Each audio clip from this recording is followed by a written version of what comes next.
reefan karaara labsii mootee qorkee fakkeenya biqiltuu kan dursu nageenya.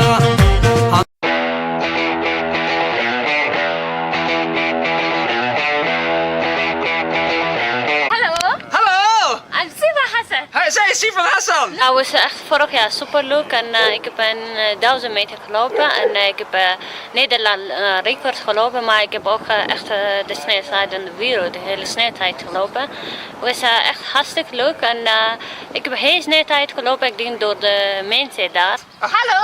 Hallo. En Sivan Hassan. Ik ben Sivan Hassan. Nee, joh, dat ja.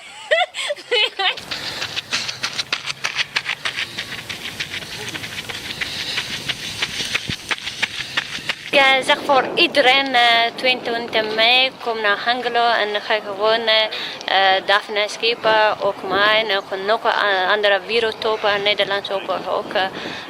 Ja, ik hoop gewoon dit stadium wordt vol.